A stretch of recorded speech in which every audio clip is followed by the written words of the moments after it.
Hello everyone. My name again remains Mr. Sunday. I'm one of the a member or staff member of this NGO, SCA, Adolescent and Health Education Foundation. Okay, an NGO set up mainly to assist teenagers in health problem or education problem. And I'm reaching you once again here from Port Harcourt, Nigeria. I'm with somebody that has a story to tell us, and I think her story is somehow very touching, and we need to hear from her. Okay, we need to hear from her so that from there we can be able to discuss her story and see if how we can be able to make progress about the angel because she's seeking actually for she's here to get an assistant. She needs support so that she can be able to move on with her life. So yeah, I'll be talking. She will introduce herself, and I'll bring her on. She will talk to us and she will tell us her story. So okay, let's meet you. So what's the name? Rubby Johnbull. Okay, Ruby Johnbull. Okay. You are welcome to SA's Adolescent and Health Education Foundation. Okay, an NGO set up to be able to reach out to teenagers and young adults. You understand? People that have maybe issues with their education and health related issues, or people that have maybe they are in dire need of financial assistance, or maybe some people that have been maybe they have been traumatized because of their social and the psychological experience in life. So you are welcome once again. Thank you. So we need to hear you need to introduce yourself, tell us about yourself, and yeah, from there you tell us your story. So over to you. Okay, thank you very much. I'm Rubby Johnbull from Kalabari, River State, Port Harcourt. So my story goes like this.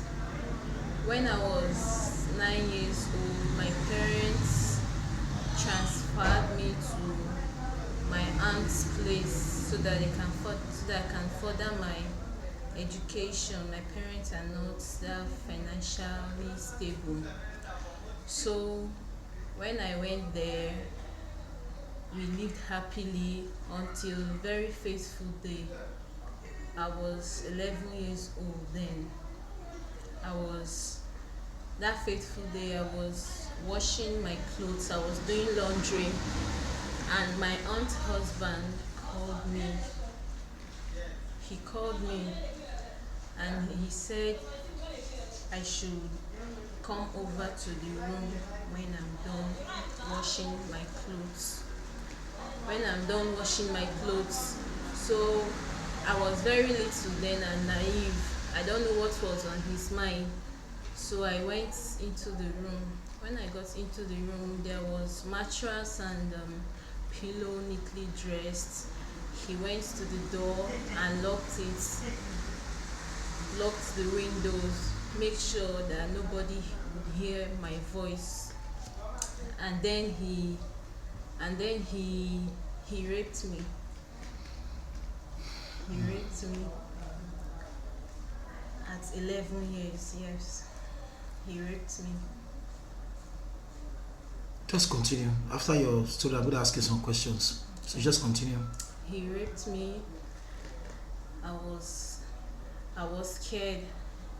I couldn't tell anyone. As a little girl then, I don't know what virginity means because I was very tender then when he did that to me. And the act continued. The act continued until when I was 16 years old. At my 16 years old, I got pregnant for him.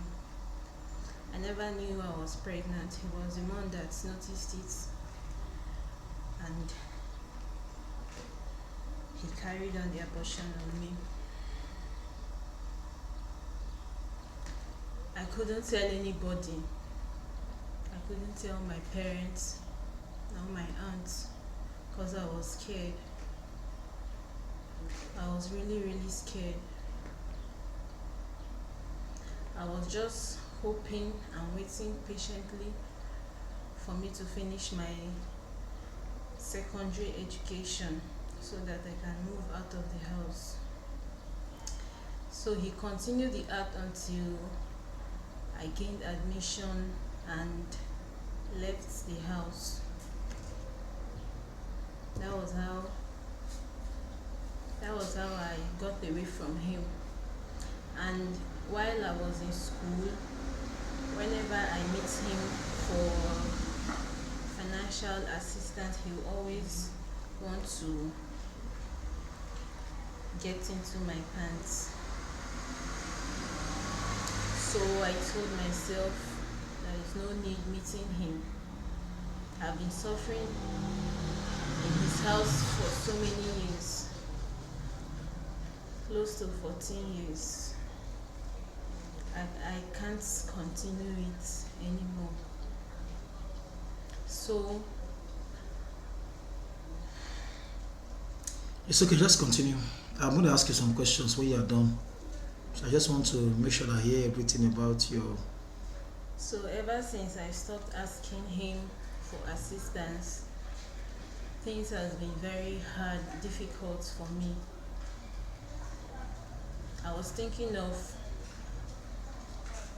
quitting my education because things has been really hard for me. I can't afford my school fees and other necessary things I need in school. I was actually thinking of quitting my education before I came across NGO platform. Yes, that's Okay, are you done? yes, sir. Okay, yeah, your story is really, really uh, it's touching, but I want to ask one or two questions. Now, I want you to answer me as honest as possible, you understand, and loud and clear, you understand? Now, you said that your uncle started, that's not really your uncle, your, My aunt's husband. yes, okay, your aunt's husband, right? Okay, you still call him uncle, okay, like your uncle, but you said he started actually having his way with you when you were 11 years, right? Yes, yes. Okay, and you said on the fateful day that something happened, he actually raped you, Yes. you understand? But I want to ask you, you started living there with them when you were 9 years old, right? Yes, sir. Okay, but that's during that first time you came to the house, nothing like from what you said you people were living happily, right? Yes. Okay, and he never made was he didn't he make any advances then? No. Okay, then you were still very very much young. Yes, sir. That is from my calculation. When you say 9 years, you went there when you were 9 years. That means you were already in primary school before you went there. Yes, I was in Yeah, what class? primary 6. Yeah, Yes. primary six. Okay, you went there primary six. So that means you wrote your primary six living certificate examination there. Yes, sir. Okay, then from there you now